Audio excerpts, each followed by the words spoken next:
Hey guys, how are you doing? All the students who wish to study in Canada, this video is for you. In this video, I will tell you a step-by-step process to study in your dream country. Canada's education is famous for its world-class standards, and studying in Canada is definitely a dream come true. So in this video, you will get to know the step-by-step process to study in your dream country.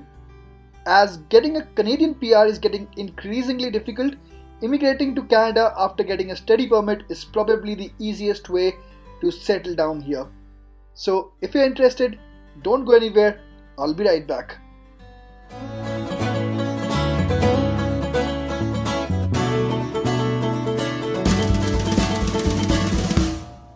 Okay, before I tell you the various steps involved in the complete process, it is important to understand the different intakes in Canada.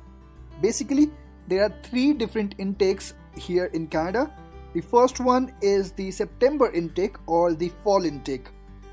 This intake includes the most number of institutions offering the largest number of seats available in all the courses.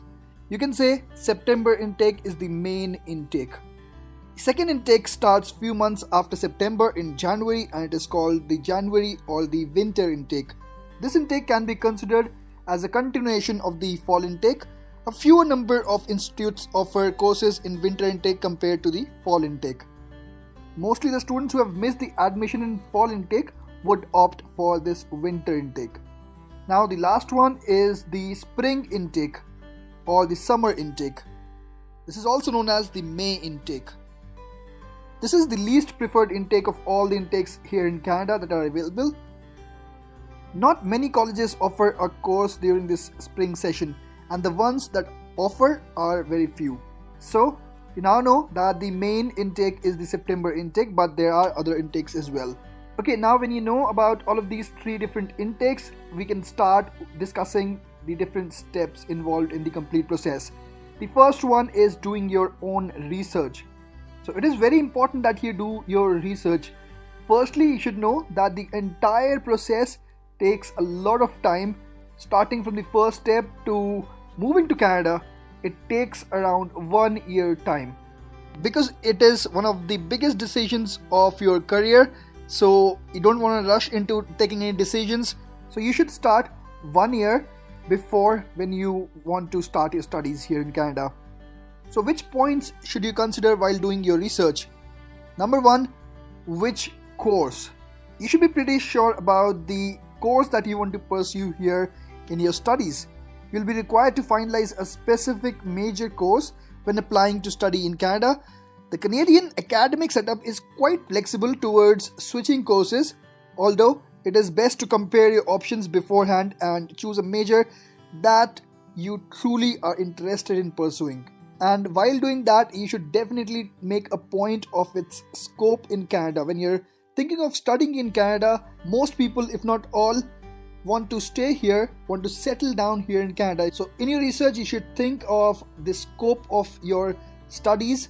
Is there a good scope of getting a job? What kind of package can you get after completing your studies? All those points should be kept in mind. Now after that, it comes down to selecting your university or colleges. I would suggest you pen down few universities and colleges where you want to get admission. We would come to this point in the next step.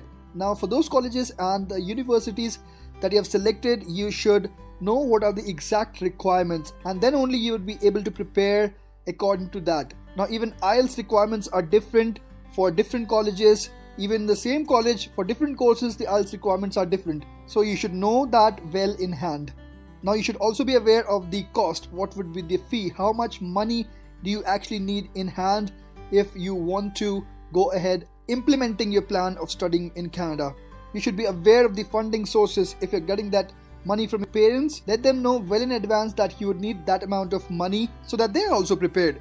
And talking of funding sources, you can also search for scholarship programs. There are various scholarship programs that are being offered by the universities and colleges, so you should definitely check for those as well. And last but not the least, you should definitely think about the location and the campus. So if you want to live in a bigger city, let's say Toronto, in that case you should look for universities that are in the GTA region. If you want to live in more of a quiet city, you can look for universities and colleges in the Waterloo region. Maybe going even further north, you can check for the universities in London. And that I'm talking about just finding a college or a university while you are around the GTA region, the Greater Toronto area. So basically these are all the points that you should have in mind, that you should be pretty clear about in your research.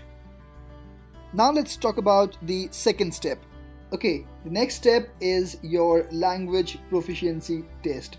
You must have heard about it, about the IELTS test. Not just IELTS, there are other tests as well. We'll talk about it. Now, while doing your research in the first step, you would get to know what are the exact requirements of the universities, of the colleges, and of the courses. It does differ from one college to the other and from one course in that same college to the other course. So basically the language test can be taken either for English or for French. For English, we do have options. The first option is the most popular one, is the IELTS test. You have to go for the IELTS Academic, not the IELTS General. Remember, IELTS Academic is for studying and IELTS General is for immigration purpose if you want to get the PR. Okay, now next is TOEFL, which is also very famous. The other one is Cambridge English Advanced Test. Out of these three tests, IELTS is the most common and the most popular one. Apart from English test, you can also go for French tests like TEF, TCF, DALF or DELF. Okay, now talking of the criteria, you would see that most of the colleges and the universities actually ask for minimum of 6 bands of IELTS with no band less than 5.5, a TOEFL score of around 80, and the general criteria is 6.5 in IELTS with no band less than 6.0. Similarly, 88 score in TOEFL. So you have 4 different bands: listening, reading, speaking and writing. So for the general criteria, in all those 4 you should not get less than 6. But as I told you, it does differ from one university to the other, from one college to the other. So you should definitely look for the exact requirement so that you have a goal clear in your mind that this is your requirement and this is what you have to get. If you could not achieve your goal in the first test, you can go for the other tests. There's no number limit, and the fees for IELTS Academics is around 13 to 14,000 rupees in India. If you want to go for IELTS, you can either go through IDP India or you can also go for British Council. However, if you're living in any other country, you can definitely check the organizations and the fees and the dates accordingly. Okay, moving on to the third step, which is getting your acceptance letter. There are only 4 steps, so every step is crucial, and this step is important as well, because in this step you will get that acceptance letter, which is the mandatory document for your study permit. Without an acceptance letter from any university or college, you cannot get the study permit. So this is the most important document, and hence I've mentioned it as a separate step here. Now the acceptance letter must be from a DLI college. So while you are researching for the colleges or universities, you must make sure that those colleges and universities are designated learning institutions. DLI stands for Designated Learning Institutions. If the college or the university is a designated learning institution, it would be mentioned very clearly on their website. Now the acceptance letter must state the program of study, including the start and the end dates. Now talking of applying to colleges or universities, I told in the first step that I will talk about it later, and so let's discuss it now. So how many colleges you should choose and how you should actually aim those colleges or universities. So you should not choose only one college and just think that you would get the acceptance letter from that college. Don't assume things. So to be on the safer side, select few colleges or universities. The first type should be from those dream colleges or universities where you actually dream to study, but getting admission in all the colleges and universities is not easy. So the second list or the plan B should be those colleges, and you know that the institution is really good. You would also get admission with your academic scores in that college pretty easily. So make a plan A and a plan B. And while doing your research in the step 1, you would see that there are specific requirements for each colleges.